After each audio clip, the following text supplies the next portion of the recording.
Good evening, everyone, and welcome to another industry update with ASABA and Old Mutual. Thank you to everyone who joins us in person, and thank you to everyone who joined virtually online. So my name is Panashe Hakatangwi, and I am here as the ASABA Head of Internship. For those of you who don't know about ASABA, ASABA is a non-profit organization, and our vision is to recognize an actual profession that represents the demographics of South Africa. And we do this through various avenues, whether that's mentorship or our actual women's committee or our outreach programs and various other vacation work and other topics such as that. That being said, our goal is to realize more actuaries that represent a demographic of South Africa. And it becomes really important when we start to look at the statistics of actuaries in South Africa. We currently have 1,737 fellow members of the actual profession of South Africa, and about 8% of them are Black. Of those actuaries, we have even less that are short-term actuaries and even less with practicing certificates. So this is the third or fourth year that we've partnered with Old Mutual Insure to do this short-term insurance industry update. The purpose of the short-term industry update was to help students that are writing the F203 and F103 exams and give them an update of topical topics currently in the industry. It is really important for us to partner with firms such as Old Mutual, who share our vision of transforming South Africa and transforming the actual profession by creating opportunities for everyone. That being said, it is now time for me to go on to how today's events are going to occur. So we have two presentations today. Each will roughly be about 25 minutes, and thereafter there'll be an opportunity to ask questions. So on to our first speaker. Our first speaker will be speaking on the topic of the reinsurance market update, and this is Moses Nyanzi. Please join me in welcoming Moses Nyanzi, who brings over 7 years' experience in the general insurance industry. Currently serving as the Senior Manager of Treaty and Reinsurance at Old Mutual Insure South Africa. He has spent 3 years skillfully managing and optimizing reinsurance solutions. Prior to this, he honed his experience across pricing, product, and underwriting in both personal and commercial lines. He also contributed to the actuarial control function department, working on ORSA and SAM along with regulatory reporting. His comprehensive background ensures a deep and insightful perspective into the complexities of insurance and reinsurance. So let's give Moses a warm welcome.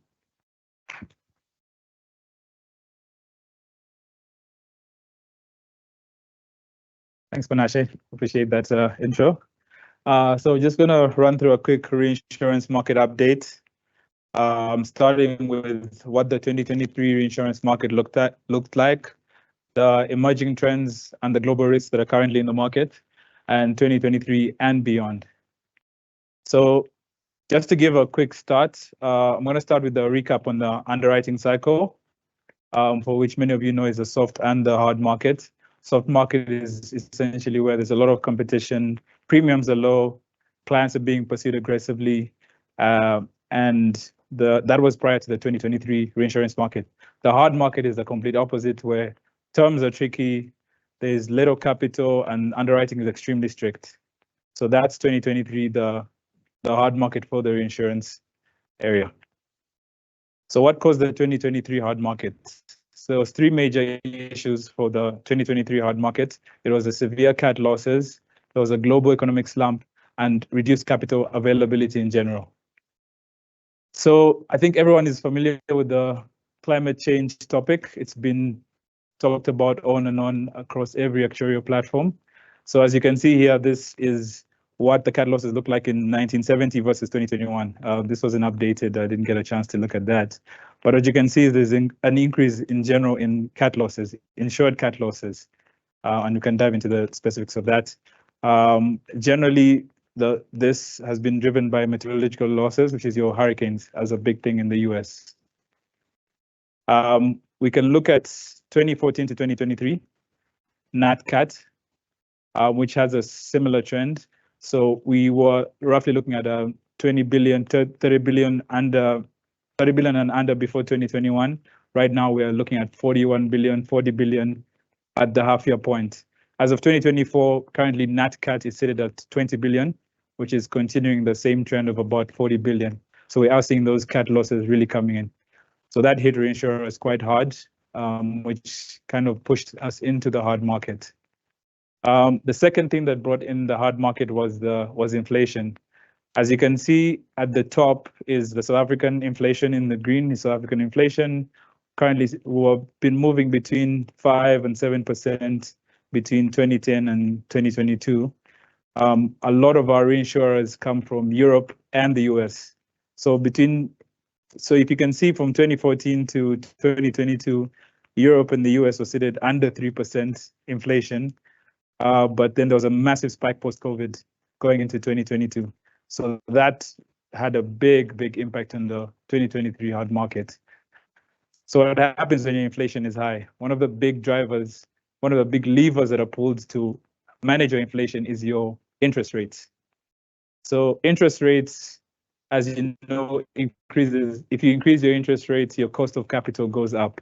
So what happened is in the US specifically, as you have seen in the graph earlier, interest rates went as high as 8% in 2022, highest in quite a while, which led the Fed to increase interest rates to about 3.6%, if I'm not wrong. Coupled with the cat losses, reinsurers are making a lot of large losses. So essentially what happens is you get your easy equities or your Robinhood app. You see Munich Re is not making money, you move your money into, I don't know, GameStop. So that's a part of reinsurers' capital availability. So that decreased the capital available to us by about 12% to about 638 billion. So yeah, three major things that led to the hard market in 2023. So what happened in 2023? Well, after the reinsurers were struggling in 2023, they had to do market corrections. As you can see, between 2018 and 2021, prices did not go up much, but between 2021 and 2023, 2020 to 2023 is the major hard market. We had increases of about 15 to 40% in price. That was coupled with the tripling of your deductibles. So just think about your car insurance. You've got an excess of 2,500, then your insurer hits you with a premium of 7,500, and then it hits you with an increase of 40% on your premium on the same policy. So that's what we experienced in the reinsurance market of 2023. It was quite something. I'll touch on 23-24 going forward. I just wanted to show that the market is slightly stabilizing going into 2024. Essentially, we had tighter scrutiny, like I've mentioned, the deductibles were raised. Right now, as far as I'm aware, fire surplus is not something that's being offered in the South African market. It was completely scrapped, so it's making losses for majority of reinsurers. There was a lot of exclusions that were brought in. So non-damage business interruption was a big one. So non-damage business interruption is largely comes from your COVID-19. So what happens with business interruption is there has to be some sort of physical damage within about 50 kilometers or so. So COVID created a lot of issues with that because while COVID created business interruption, it was very difficult to determine whether there was physical damage or not. So yeah, what happened in 2023 is reinsurers got very tight on that wording to make sure there has to be absolutely a physical damage before you can claim for business interruption. Another area that was looked at very significantly was war exclusions because of Russia-Ukraine. That was happening in 2023. Russia-Ukraine also pushed up inflation and yeah, caused more issues for reinsurers. A lot of reinsurers dropped programs completely. So, 2022, you have your program at full capacity, everyone is reinsuring you. You get into the 2023 market, everyone just drops you completely and says they're not covering you. So that's how tight the market was. So what happened with this? So if you look at reinsurer results as at end of 2023, everyone made a lot of money because they hit us with those premium increases. But the downside to that was the insurers struggled significantly. So higher deductibles meant your cats are no longer hitting your catastrophe reinsurance cover, which goes straight into your balance sheet and your income statement for the insurers.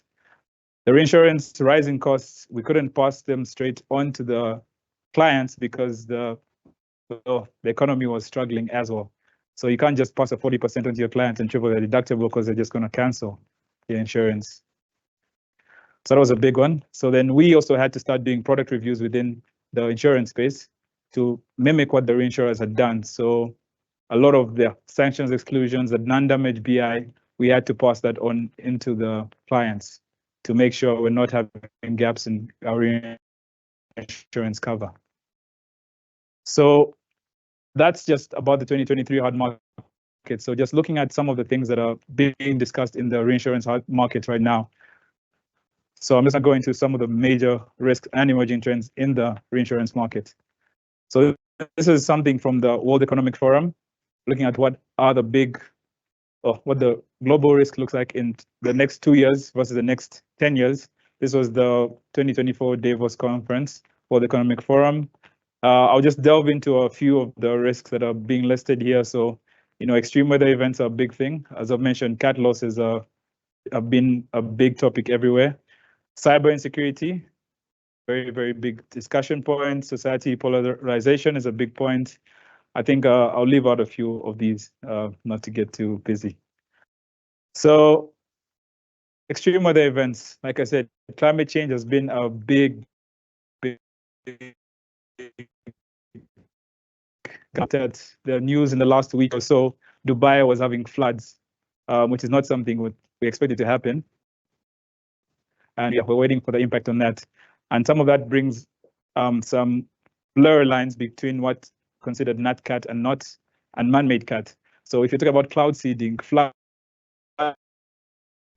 has always been man. But if you're cloud seeding and now you're meddling with I think acts of God, is that nat cat anymore, or is it man-made cat?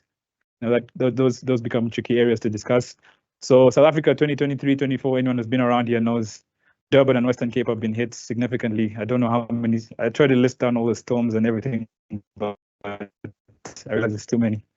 End of last year, we had hailstorms in Gauteng and Mpumalanga. So that's been a big one as well. So there's been a lot of discussion around flood and wildfire modeling leading into the La Nina season. So La Nina, basically a lot of, I think I don't want to get very into the geography of it, but what's happening is we're moving into a season of where we're expecting more wildfire, and we were previously in a season where there was a lot of flood. So I think there's a lot of drive to understand how our risks are going to be changing given the move into the new season. So another area is ESG requirements given the extreme weather events we've been seeing. One area that we've been getting a lot of slack is coal mines. There's obviously the belief that the coal mines with the pollution are driving climate change and global warming, and which means we need to stop supporting them. But coal is driving our electricity production in South Africa, and as we know, load shedding has been a big issue, and grid failure is a big topic of discussion around South Africa. Another big area is cyber risk. Right now, cyber risk is currently valued at $14 billion and is growing at 25% per annum. Largely, growth is happening a lot in Europe. US picked up cyber risk quite significantly early, so there's been a bit of a slowdown in the growth in that sector. Big challenges in cyber risk are there's an awareness gap. No one knows what your cyber risk can cover. There's a lot of fear about the systemic risk around cyber risk. So also there's a reluctancy to cover in some areas. There's a specialist shortage because cyber risk is growing very exponentially, and there's not a full understanding of the risk. There's a need for people to get into that area and try to understand and build products that can cover cyber risk. Areas that are being spoken about in cyber risk very significantly are obviously generative AI. I think everyone is using ChatGPT a lot as we speak. Cyberbullying, surprisingly. I think you guys need to be very careful what you tweet. We've got a Cybercrimes Act that was established in 2021. Essentially, you can get sued as long as you're older than 10 years old. So that's an area where there's been exploration on where there's going to be cover on liability on cyber risk. Cloud usage is huge. I think everyone is working for a company where they talk about using the cloud. But I think if you know, a lot of the cloud providers are American companies. And if you know Americans and legal, they're very tight to their wording. So a lot of companies have made their wordings very strict. Their T's and C's are very strict. So your company will get into the cloud, they'll use Amazon, but then you'll be exposed to the risk that Amazon have taken out of their T and C's. Another area is just the Internet of Things in general. There's been a lot more connectivity, which is increasing our cyber risk a lot more. So a lot more hackings are happening and so on and so forth. Another big area is geopolitical risk, which is society polarization. So that's a lot of society is just generally divided in general. I don't know if, yeah, I think a lot of people are following what's happening with Donald Trump coming back into the US elections this year. Generally, society polarization is where there's a lot of friction in society. People are divided with their views, and the worst case scenario is riots, strikes, and essentially civil war. That's a worst case scenario. There's a lot of interstate armed conflicts. I think Russia, Ukraine, everyone knows about that. There's a Gaza war that's been happening. It's been on everyone's TVs. There's wars in Ethiopia. There's a war in Iran at the moment. So looks like World War III is on the cards. Obviously, the effects of all of this is there's a lot of human life lost. There's a lot of property damage. And then the knock-on effects of all of that is supply chain constraints. In Ukraine is one of the biggest suppliers of wheat globally. And the Russia-Ukraine war meant wheat was very expensive, which is why your bread has been getting a lot more expensive over time. And the effect on this on reinsurance is riot and strike, war and sanctions exclusions are being looked at again and again in detail. In South Africa, riot and strike is covered by SASRIA. And insurers have exposure outside South Africa where they don't have SASRIA-like cover. So we're actually trying to scale back on that and excluding riot and strike completely, even where there's no SASRIA cover. So leaves the exposure outside South Africa exposed to riot and strike risk, which they have to keep on their balance sheets. So that's another big area we've been looking at. And then, yeah, the big discussion point in South Africa is the power crisis, of course. So grid failure has been a big discussion in reinsurance and insurance as we speak at the moment. Grid failure is quite new. So essentially grid failure is what happens is South Africa has a grid that's run on, I think there's 3, subgrids. So grid failure is an event in which all 3 subgrids just completely collapse. It's a systemic risk where just imagine no power at all for at least 6 to 14 days, completely no power. So as much as everyone is shedding is a mitigation factor for grid failure. So the more load shedding you have, the safer the grid is. Unless they fix the grid, of course. So yeah, again, more exclusions from the reinsurers. So power surge, I think Carolyn Thompson, our executive head of product, did have a nice discussion on power surge. Initially, power surge was meant to cover where you have lightning risk, etc., hitting your appliances. But right now, we've been having an increase in claims because of load shedding. So right now, wordings are being agreement to take load shedding out of power surge risk to make sure power surge is only covering what it was meant to cover initially. And in some cases, power surge is just being completely withdrawn from the market in some cases.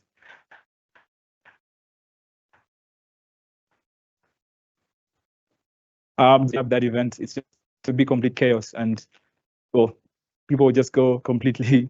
It's not an insurable risk, just to put it lightly. That's how I could say it. So yeah, that's been a huge discussion point in the South African market. So just looking at 2023 and beyond, just wrapping all of this up, what does reinsurance look like 2023 and beyond? So there was that little graph I did show with the price increase. Luckily, we have had, due to the mitigations the reinsurers have had, the high deductibles and the price increase in profit, which means people are now investing back into reinsurers, which means we might see some of the of the it come back down to insurers. So that means single-digit market increases. We're not expecting any 40%, 50%, increases in the short term. Not expecting any increased deductibles. So the market is largely softening. Basically, more capital is coming in from the reinsurers, roughly 461 billion, up 12%. Another interesting area is alternative capital, your insurance-linked securities. There's a lot of capital getting into that area. I mean, yeah, like I said, reinsurers are making money. Wall Street is going to come sniffing around when there's money in an area. So catastrophe bond market has increased due to the increase in ILS securities. We're talking about 41.3 billion in that area. And yeah, reinsurers are still, despite the soft market, there's still a lot of scrutiny on the insurers. So while reinsurers are getting a lot of capital, they still want to make sure they're making profit going forward. So they are deploying market to only insurers where you can actually prove that you will be a profitable partner. So there's a lot of scrutiny on how we're managing our books of business. Reinsurers are working very closely with us to understand how we manage risk, how we're modeling risk, and sort of the wordings we're using, the pricing, and yeah, almost meddling in our business quite significantly. There's a lot of support for new products. Cyber risk, as I've mentioned, is a big area that's being discussed. We have some reinsurers are building capacity, cyber risk teams, to specifically get into this area and start building products in the South African market because it's not tapped, and try to build capital in this area. So there's a lot of appetite to grow it in South Africa. The big question is how cyber risk to South Africans. Another area discussed is liability insurance. Surprisingly, South Africa doesn't have a lot of penetration into this area. We do a lot of properties, but liability is an area we've been leaving untapped significantly. There's been a drive to increase liability insurance in South Africa in the short-term market in general. And yeah, I think that's pretty much everything in time. Okay, great. Yeah, questions? Yeah.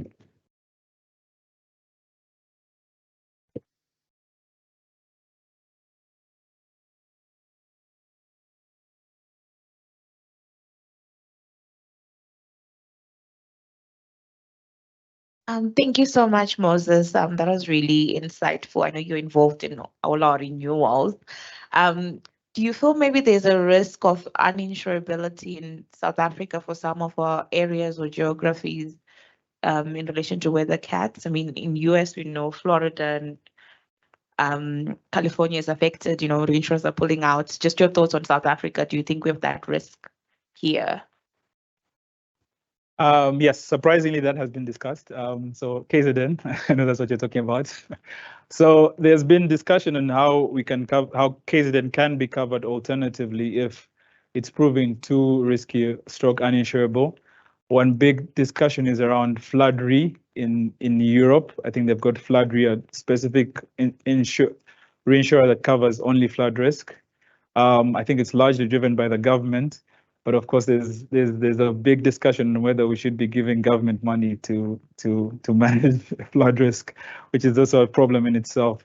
So yes, there is a discussion on that area being uninsurable, but I think pulling out of the market completely right now is still unknown. Yeah. So yeah, alternatives being discussed. Thanks. There's nothing else online. There's one more question in the room.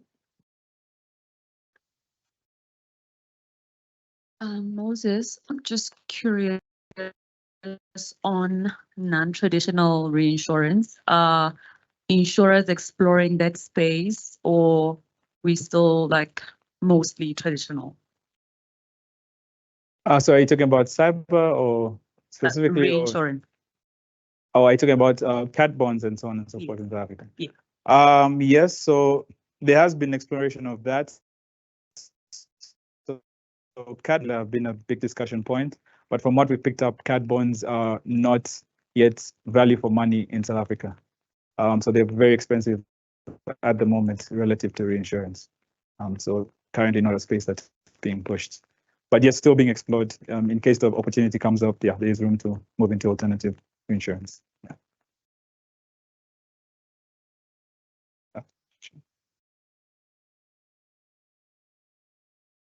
Thanks, Moses, for that presentation. I know you said it's still unlikely, but what would it mean for the insurance market if we started seeing some reinsurers start to like pull out of South Africa? So I think prior to the hard market, yeah, that's a good question. So we did see a little bit of that when we were getting into the hard market. We did have discussions with some of our large partners. I think one specific partner of ours said South Africa contributed 1% to their premium and 10% to their losses. So they so it looked like South Africa was not value for money. But I think there's a lot of capital in the market, and I think South Africa still offers good value for money. So not an area where you'd expect reinsurers to pull out. I think, and there's a lot of reinsurers popping up. And like I said, where Wall Street sees money, Wall Street is going to put money. So you'll have more reinsurers popping up. So we have a lot of small reinsurers actually coming up. But I think one big area is because for your SAM modeling, some of the newer insurers are not A-rated. They don't have equivalent jurisdiction, so you can't utilize them at the moment. But there's a lot of those small reinsurers are partnering with some of the larger insurers to back them. So if the big ones do pull out, then you'll have those smaller ones coming in backed by a larger insurer and then filling up the gap in the market. So there's still a lot, recycling. Hi. So my question is with regards to, so you said we can't necessarily shift a higher deductible onto our clients, right? Because they might start lapsing. So what effect has us changing our terms and conditions and our policies to match the reinsurers had on like lapse rates? So lapse rates have not significantly increased. So remember, the big thing is we're trying to cover our gaps we're trying to manage our gaps in cover. So you don't want to be covering something that your reinsurer is not covering, because now it falls back into your balance sheet. So because it's being driven by the reinsurers, all insurers being covered by the reinsurers are following the same, they're doing the same with their wordings. So you're not necessarily going to move from OMI to Santam to Hollard because they're doing exactly the same thing. Yeah. Which might not exactly happen with the deductible. Deductibles is a more pricing and underwriting driven area. So your wordings are a little bit more universal, quote unquote. Yeah.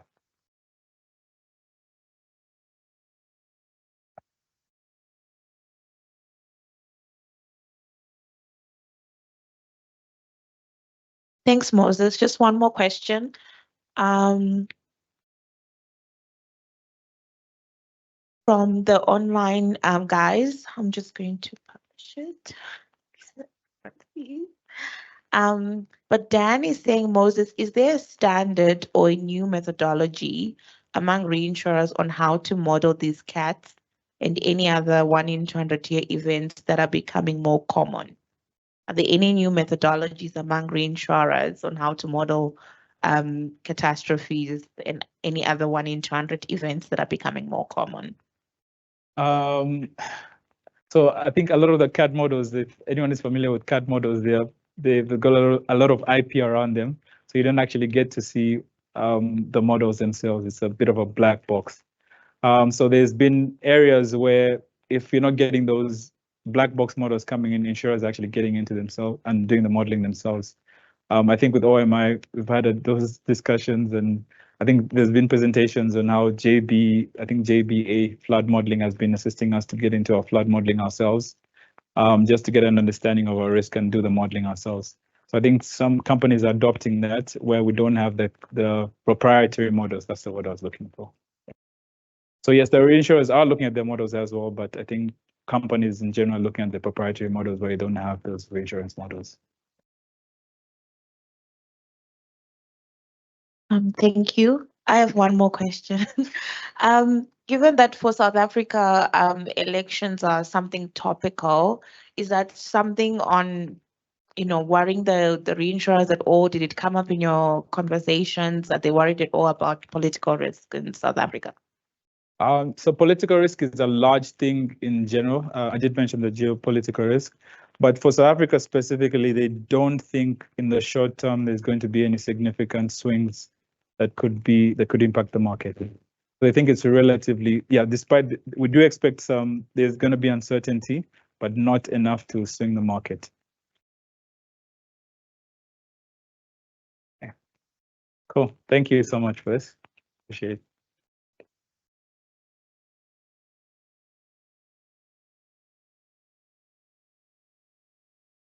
Thank you so much, Moses. I think that was absolutely fantastic, and I think it gave you a lot of points to consider for your F203 or F103, and a lot of points you can just throw into those really long questions that they like to give you.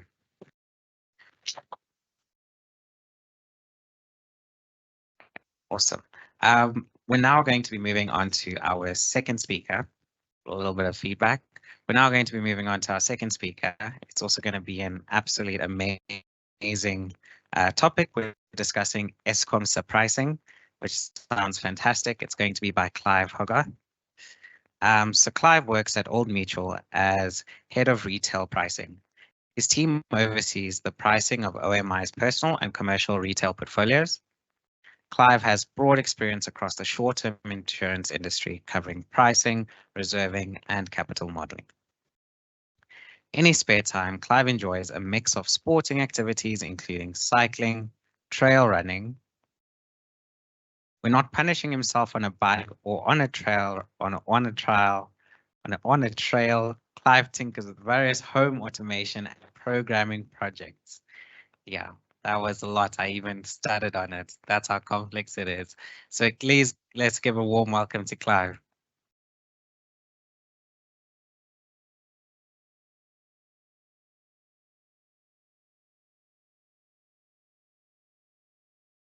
And some audio. No, there we go. Hopefully, yep, we're sorted. It's evening, everyone. Thanks for everyone attending in person and online. So I guess the challenge when you get asked to do these presentations is you have an idea and you've got a topic in mind. And then the organizer sends you the template. And basically, I'm going to a Kaiser Chiefs event dressed in an Orlando Pirates t-shirt. So we're going to have to change that. That's probably a little more appropriate when we talk about load shedding. So today, I'm going to talk on a couple different topics. So I'm going to give everyone probably a little bit of a history, talk about history of load shedding. I'm aware whenever I give these presentations, I'm now one of the older members of the audience. I'm going to talk about what we thought we knew. I think we gave a similar presentation back in October 2022. We thought we knew some stuff. Yeah. I'm going to talk about what we think we know now, subject to change. I'm then going to look at what the future holds for us for load shedding. And then I'm also going to have perhaps a little breakaway, but looking at what is happening internationally. How unique is South Africa and load shedding? So 2008 is a really special year. That was the year I started working. Yes, you can all work out and work out where you were, how junior, how small you were. No, I was actually working. It was quite a depressing year. Gone were the days of drinking and university. You now actually had to focus from 8 till 5. It also, quite importantly, was the first year we admitted we had a load shedding problem. Towards 2007, there was talk about wet coal and coal depleted reserves. 2008 was the first time we had regular load shedding during the week. Many of you might not remember it, but it wasn't about you had an app that told you when you'd be load shedding. You'd be sitting at your desk when suddenly the lights turned off. The lights didn't come back on, you just had emergency lights. If you were lucky, your computer stayed on, otherwise your computer just shut off. Forget about what you're working on, it shut off. Now you'd think, I can't work, I don't have a laptop, maybe I'll go home. Well, don't worry, Grayston was backed all the way up Sandton Drive, up to Sandton City. For the next 3 hours, you sat in gridlock traffic. I had friends who ran 5 kilometers home rather than try and get out the basement parking. It caused chaos in that a whole lot of the mining companies had to suspend production for 5 days.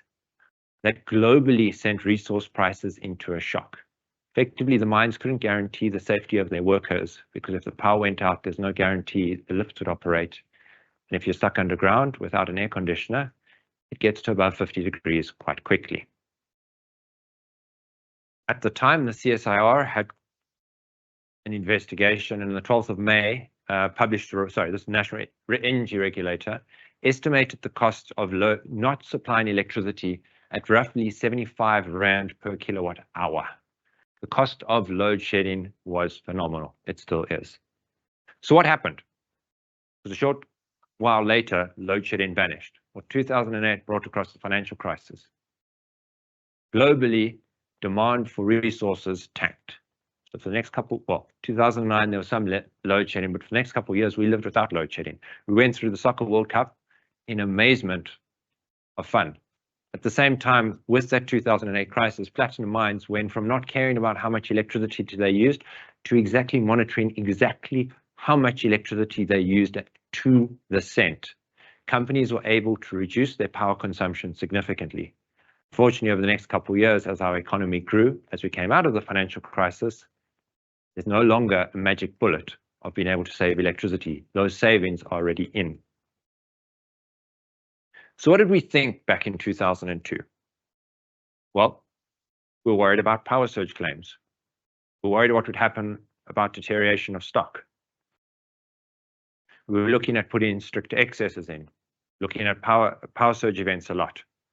You know, if we looked at it, we were worried about what happens about robots. How many people stop? What happens about theft risks?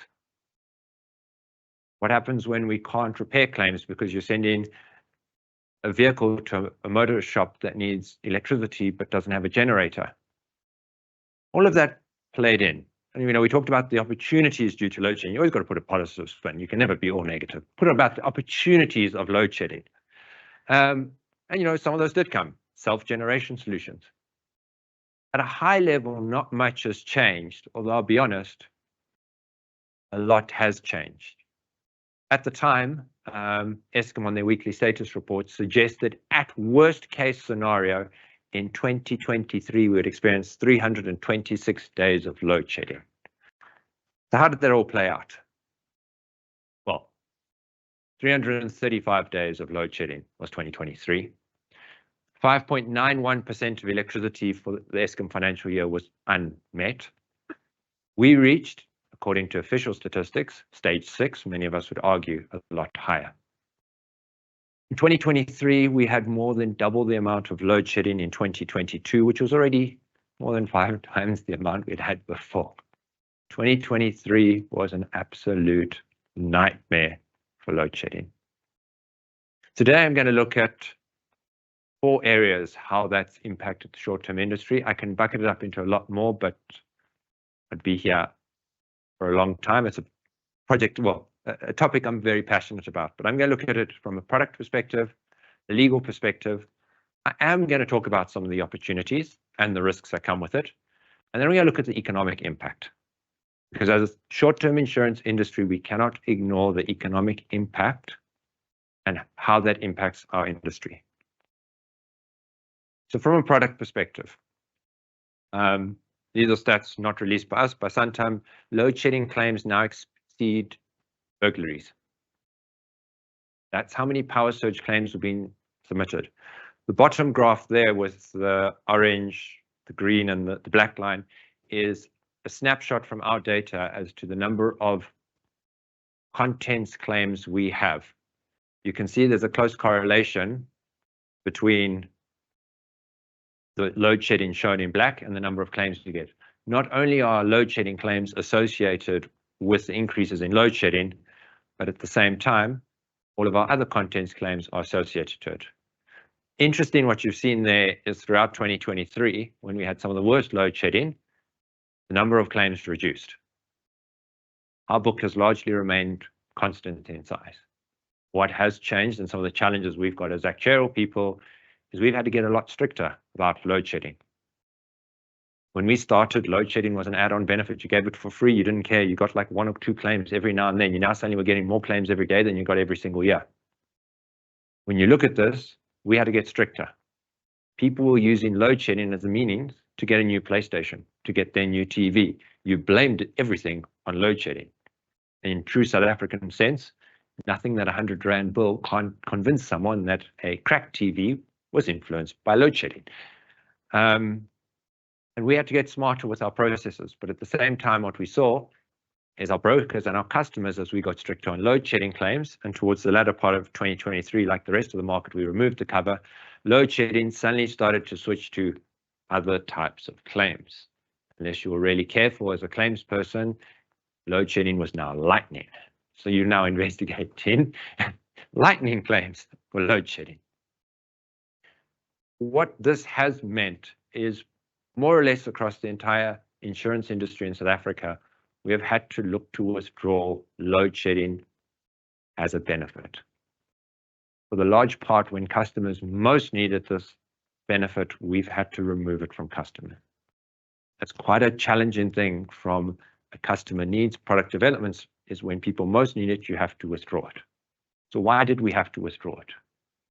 Well, affordability. You went from a peril that you didn't know how to monitor, it was put under other accidental damage, to a peril that you were able to track every single day in its volumes. You were correlating it to load shedding.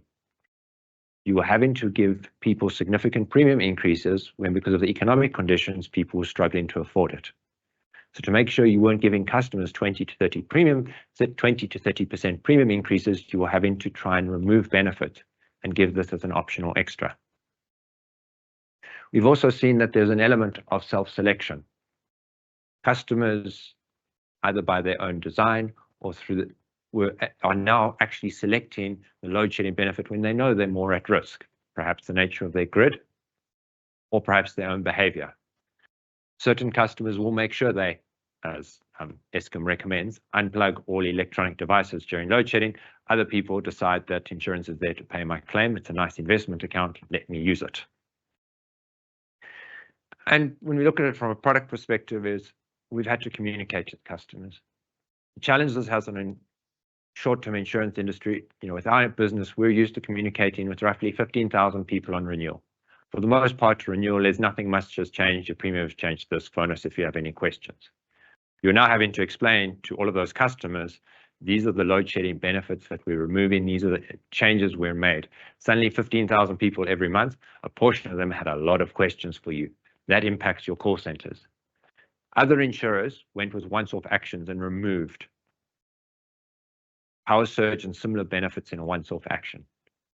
So for our business, if we roughly had 300,000 customers that we communicated in 1 month to tell them their policy conditions are changing, you can imagine what that does to a call center that's used to dealing with 15,000 people.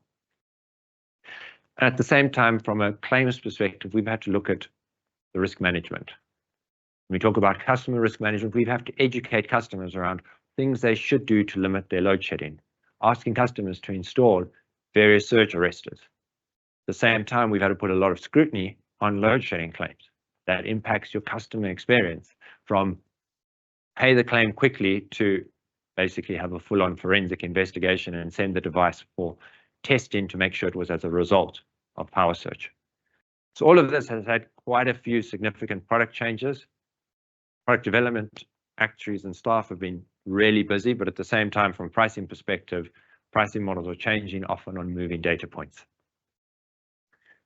Legal. Now, some might argue the removal of grid failure is more of a product change. I class it more as a legal risk. This wasn't something we removed voluntarily. Effectively, what happened, as we heard earlier, is the reinsurers said grid failure in South Africa is no longer considered impossible. There is a possibility of grid failure. You're sitting as an insurer where if a monster event that would impact all of your customers simultaneously and you don't have cover, you simply cannot take that risk on. The only option we got left was to remove the risk. So why is that a legal risk? We insure products based on our wording with the customer. That's our legal binding contract. We are relying on the fact that our reinsurers will respond exactly how our policy wording responds. Our worst case scenario, and it's happened a couple of times, one can go to the World Trade Center and similar claims, is we might be forced to respond on our policy wording and our reinsurers don't respond. Simply put, for most insurers globally, you would go bankrupt immediately. So a lot of, and there's some examples I've put up here on the screen, a lot of insurers are putting in different wordings, trying to be as restrictive as possible, because our worst case scenario is that we might have to pay claims that our reinsurers do not have to honor. I've been in a couple of risk meetings on this, and people have always said, okay, well, if something happens to the grid, don't worry about it. We've got diesel generators, stuff will continue. Don't worry about diesel. This is one of the analysis presented by FA News, but basically, if we did have a grid failure, fuel gets from our coastal areas to the Highveld with electricity through a series of electrical pumps. So you're going to rely on diesel, but don't worry, the only source of diesel is sitting on the coastal thing. So within about 3 days, not only will be the panic buying, but there'll be actually no diesel coming getting pumped up the pipeline. If this scenario had to come, it would be absolute anarchy. To maybe give you the seriousness of this is a lot of these wordings speak to anything following on from a grid failure type event. So if you can imagine a scenario where something happens to the sewer system as a result of us not being able to run sewage plants correctly, suddenly a whole area is flooded because sewage is flooded. That would not be covered. Suppose after this grid event or grid failure event, there's a fire. That fire spreads because there's no water to pump, nothing, that fire spreads. That event would not be covered by our reinsurers. For the most part of the insurers, we wouldn't be able to even contemplate paying that because the monster claim is not going to be covered by our insurer. So there are some unfortunate extreme events where policyholders could be significantly impacted, and we as an insurance industry can't respond. Let's not be too glum. This is still seen as a very rare event. Load shedding is there to protect us, but it's one of those borderline risks. So let's look at some of the opportunities. So South Africa's solar panel industry grew by 349% in 2023. In 2023 alone, according to Eskom statistics, and these underestimate the statistics, I can get into the complexity of how it's done, but we installed 2,700 megawatts of solar panels. Now, the majority of the number of installations came from private individuals. By quantum of megawatts installed, it came from companies. Each of those panels, if you look at personal, private individuals, that often comes with inverters and batteries. The cost of your panels is immaterial compared to the cost of a battery. Within 2023 alone, we imported over 17 billion rands worth of solar panels. We peaked out in a single month at just short of 3.5 billion rands worth of solar panels are coming into South Africa. If you're an insurer, that's a phenomenal market. I mean, imagine where can you get 17 billion rand of new assets to insure before you consider the inverter and the batteries? It's amazing. And what we've seen has been various product treatments. So those of you who may have some battery backups, you'll notice your premium can be anywhere from 25 rand to 300 rand a month. Depends on your insurer. Some insurers are insuring this under all risk, which means you're getting a really expensive rate because they're basically treating it the same as your cell phone. Other insurers are putting on your building insurance. And as you go through the pricing model, when you add something to a 2 million rand, sum insured, 100,000 rand does nothing. You can get solar cover for roughly 25 rand a month, if that. You've seen different people. If we look at it from a pricing perspective, what are your risk factors? It's vastly different. We'd like to believe you can't steal an inverter. Don't worry, South Africa has proved you can very quickly steal an inverter. You can rip an inverter off a wall in a very short period of time.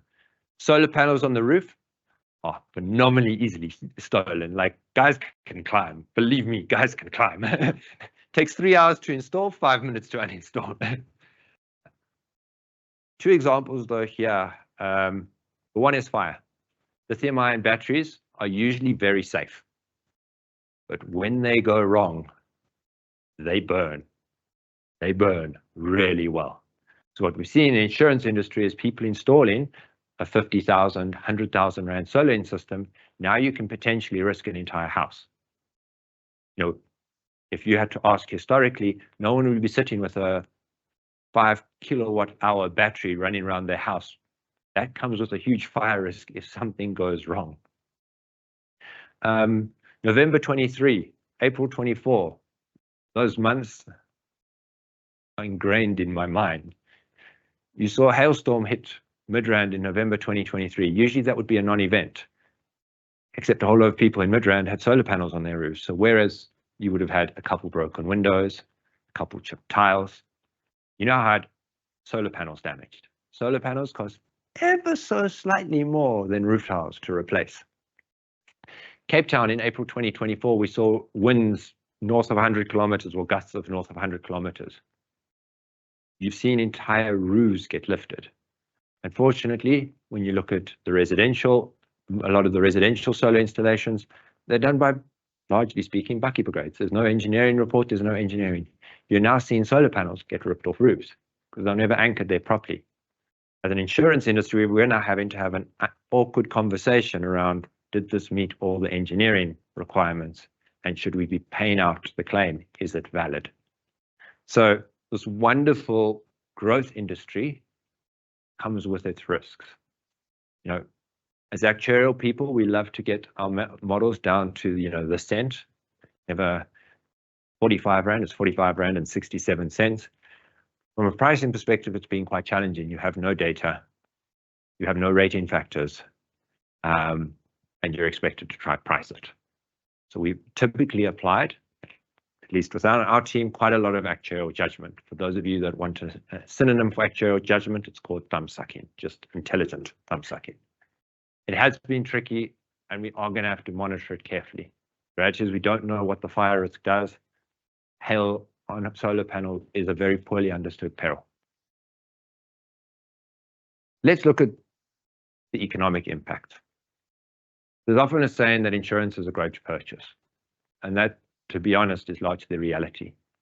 If you're a customer facing economic hardship, you've got the choice of keeping your car and affording the repayments or paying the insurance. Pretty easy decision. If I don't make the installment, my car gets repossessed. I can take a risk that I won't get into an accident. So insurance in the hierarchy of needs comes very distinct second. So what are some of the impacts? Food inflation has hit 8.5%. For all of you lower middle income earners, food is a significant portion of your budget. It has gone up by more than 8.5%. When you're getting salary increases of between 3 and 5%, 8% hurts you. The agricultural sector relies on refrigeration, and has been, all of our food supply needs a cold supply chain. Cold supply chains use electricity. So when you don't have electricity, you use diesel. Cost of food is escalated. The currency, against all major currencies, we have depreciated 7% against the dollar, up to 12.1% against the pound. It's not necessarily all related to load shedding. How does that impact us? A lot of our vehicle car parts are linked to inflation. Steel imports are linked to overseas prices. All of this means we're importing car parts, we're paying higher prices.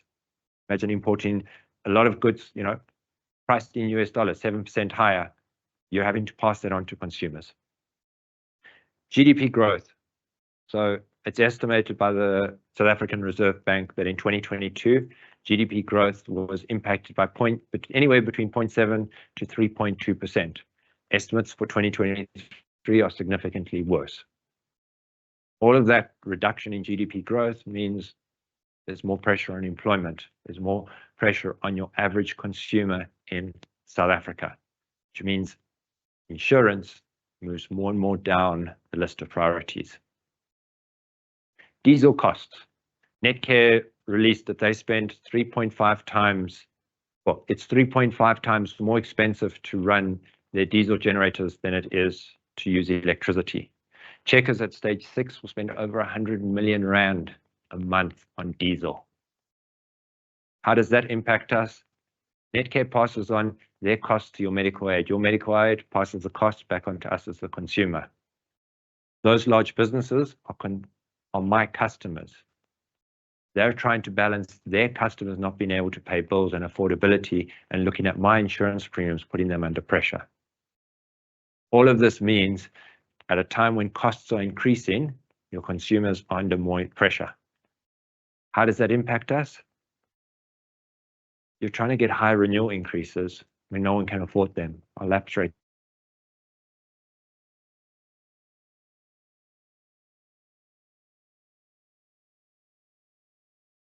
going up. Pressure, you try to work out a really good way how you can engineer a claim. So all of this is happening, and this impacts us from an insurance perspective. So what does the future hold? It's a little bit difficult to say. If I had a crystal ball, promise you, I would have used it. So the messages out of Eskom are actually quite confusing. On Twitter, they're celebrating 23 days of load shedding. To quote a soccer striker, you celebrate the postman when they deliver your post. Probably you do in South Africa, given the post office doesn't exist. But they're saying load shedding is suspended indefinitely. There's no resumption to load shedding. They're promoting quite positive. NERSA just gave us stage 16 load shedding schedules. So you're like load shedding stopping in stage 16. If you read their weekly status reports, they're available. The likely scenario they put is red, which means they've got less than 2,000 megawatts of capacity. Eskom's got a data portal. If any of you are that way inclined, you can actually download the data. Every single day at the moment, we are touch and go as to whether or not there is load shedding. We haven't had to burn diesel, but there's not this phenomenal excess capacity. But why are we better off? At this time last year, we had seen like 90 plus days already of load shedding. So the reality is demand compared to last year is 1,300 megawatts lower on average. During the peak of the day, it's closer to 2,000 megawatts lower. All of the solar, the 17 billion rand spent on solar panels is impacting Eskom's demand. At the same time, there's also some economic impacts with some of the slowdown in the mineral sector.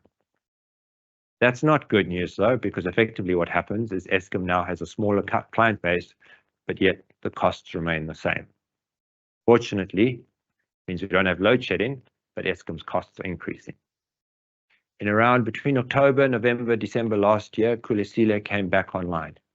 That's giving us an extra 2,000 megawatts. That's 2 stages of load shedding. Towards December, the ScarTech battery operated facility went live. That's another 225 megawatts. So if you look at that all together, you're talking effectively we could have 3.5 stages less of load shedding. Now, we averaged around 1.5. So what's Eskom doing with that additional? Well, they're spending around 2,000 megawatts on additional maintenance at the current point in time. Well, average year to date, which actually means Eskom's energy availability factor for the year to date is slightly lower than what it was year to date last year. But the lower demand, Kulisile coming back on has allowed them to do more maintenance. The problem comes is we're facing winter quite soon. May is a couple days away. Depending on the weather, between May and July is when we hit our peak energy demand. We would expect winter energy demand to rise anywhere in the region of 3.5 to 5,000 megawatts. We can reduce the amount of maintenance we're doing, not by 3.5 to 5,000.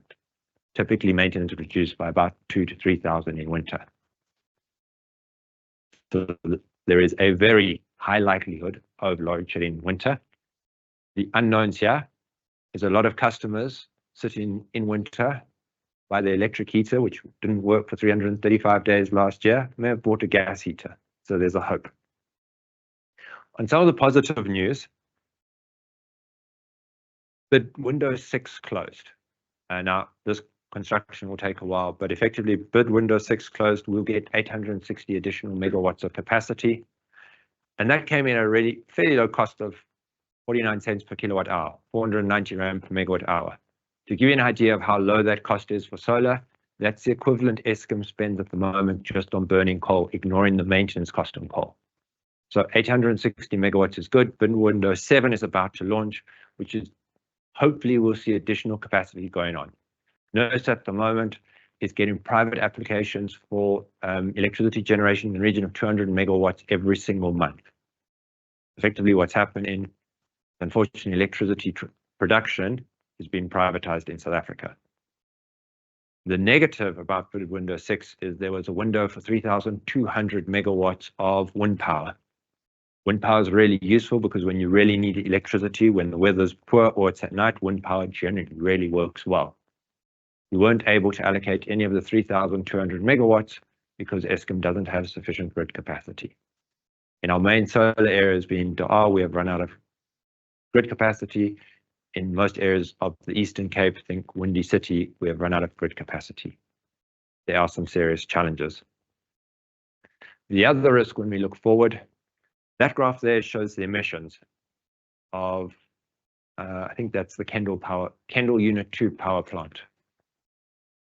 That red horizontal line is how much they're legally meant to be emitting in terms of, I want to say poisonous, but it's the wrong word. But let's just call it, harmful gases.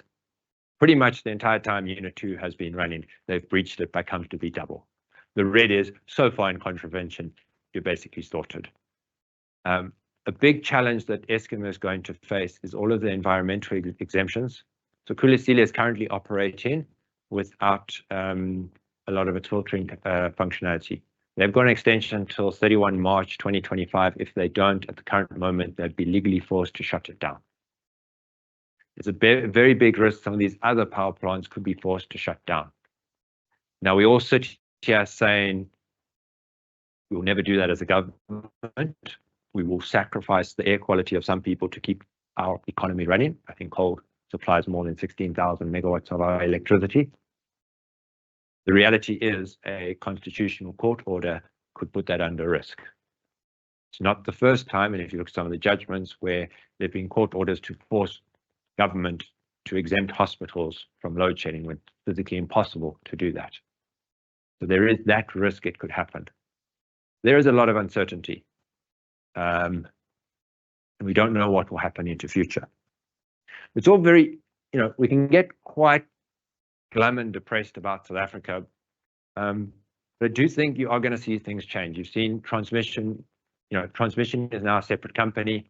You've seen City of Cape Town, City of Johannesburg look at options to buy electricity from private consumers. But the world, we're not alone. The world's globally struggling with an electricity crisis. So in Europe, following COVID, a lot of projections were done suggesting that there would be significantly low electricity demand, so a whole lot of power stations were shut off. A lot of Europe used to get gas from Russia. Obviously, you don't get gas from Russia at the moment. So that's put the whole of Europe under pressure in terms of their electricity supply. But they've possibly solved their issue of load shedding quite differently, and they've done it through price. So in Europe, you've got a free market economy, and effectively what's happening is people vary their electricity price at a wholesale and at a customer level based at the time of day and demand. So in the UK a couple of months ago, they actually were paying customers between 5 p.m. and 6 p.m. to not use electricity. So if you were a student in the UK and you needed beer money for the month, you sat with your Wi-Fi on and you sat with your laptop and you turned everything else off because you got a fairly nice payday. But effectively, people are paid not to use current. Octopus is an energy company in the UK. They have the Agile Energy. The bottom graph shows you the prices of electricity. But effectively, they price your electricity every 30 minutes based on the predicted cost. So if you look at it, in winter, the average Agile customer paid 35 pence per kilowatt hour. At peak periods, that raised to 100 pence per kilowatt hour. On specific days, and this is looking at Sunday, they would pay you to use electricity. Effectively, they had excess electricity, so we're telling you, please just take it away. So if you needed to do any washing, put your heater on, you did it at roughly 1 o'clock because the electricity was free. If you had an electric car, you put it in, you plugged it in, you ran everything. If you look at it across Europe, they have what they term day ahead pricing. So at a wholesale level, you buy electricity for the next day. Those prices has gone wild at different points in time. So this graph shows just what's happened in the course of January, but electricity prices have varied anywhere from 50 euros per megawatt hour to 500 euros per megawatt hour. If you look at Germany in 2023, you went anywhere from paying customers at a wholesale level 500 euros per megawatt hour, so paying people to use electricity, to charging you 800 euros per megawatt hour. The average price for Germany for 2023 was 97 euros per megawatt hour. So Europe hasn't seen load shedding because effectively they're using price to vary demand. And that brings me to the close of the presentation. So thank you very much, and I'll open up for any questions.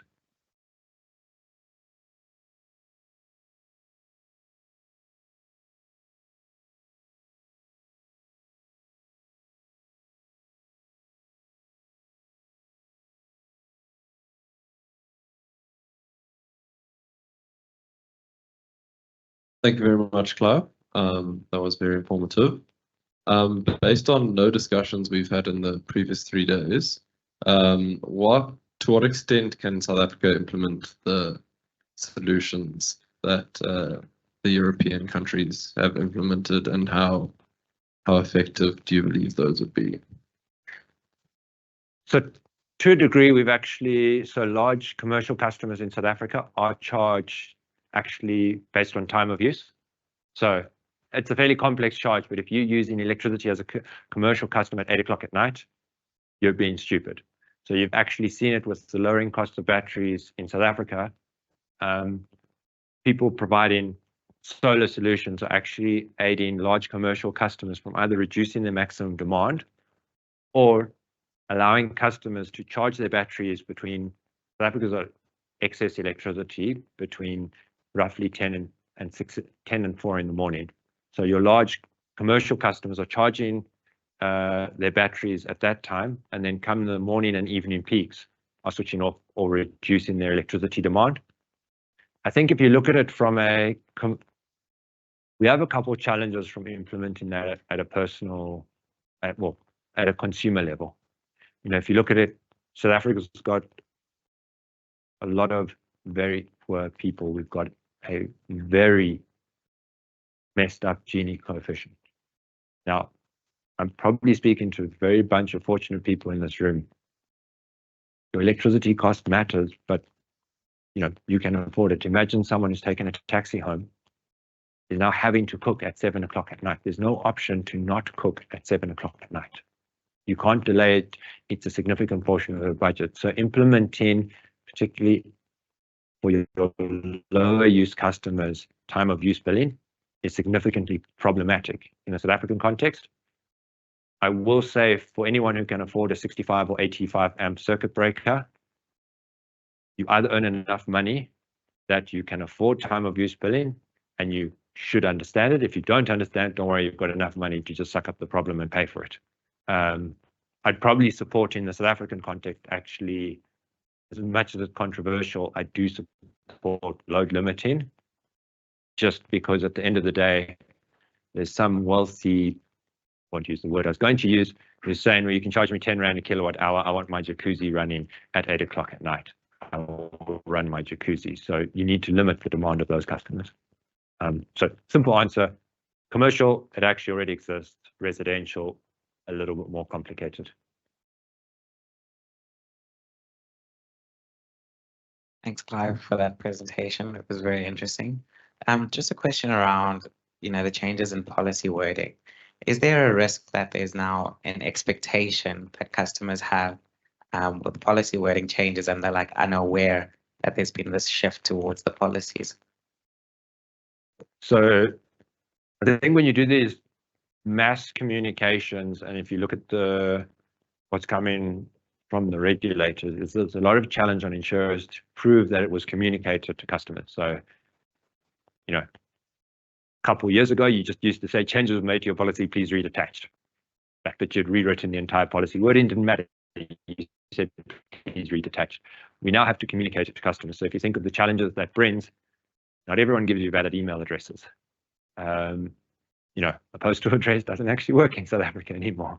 So there are a lot of challenges where it's difficult to explain all of the terms and conditions to customers, making sure they're aware of them. So come claim stage, you do have upset customers. It takes a customer missing one email from you that they didn't know of the policy, the wording changes. I think in our environment, we're a little bit sheltered to some degree because we've got a lot of intermediated business, but as a direct insurer, trying to make sure the customer has acknowledged the communication is a challenge. So there you look at some of your technology trends around, can you send someone an SMS with the link that can prove that they click the SMS, which then means they actually get a small little presentation about the changes or alerting the policyholder to the changes. But, you've gone effectively from last year having the cover to this year not having the cover. It is problematic.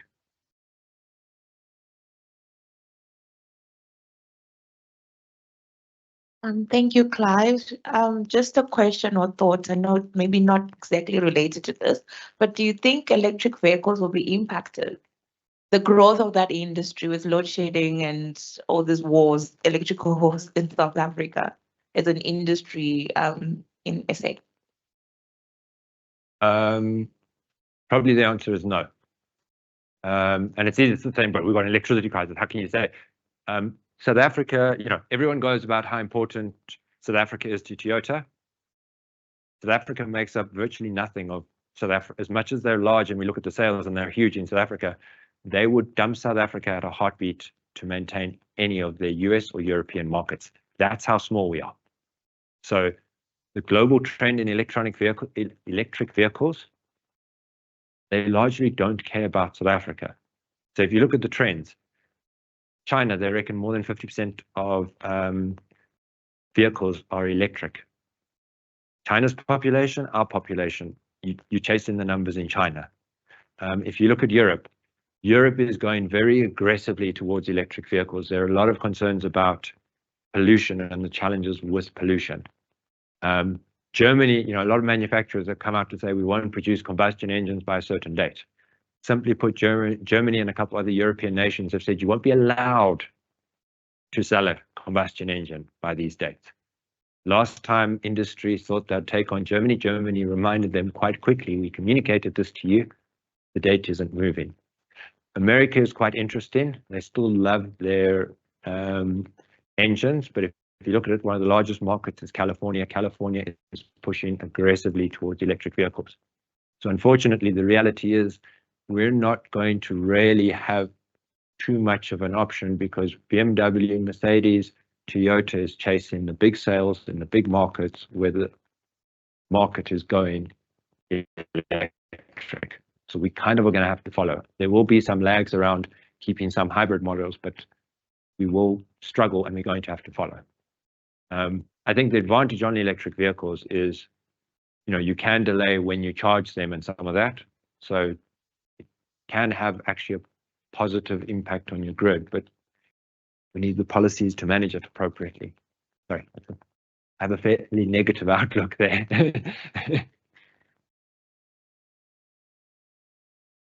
Yeah. I'm not seeing anything online as well. Obviously bored everyone. No. Cool. Thank you, everyone.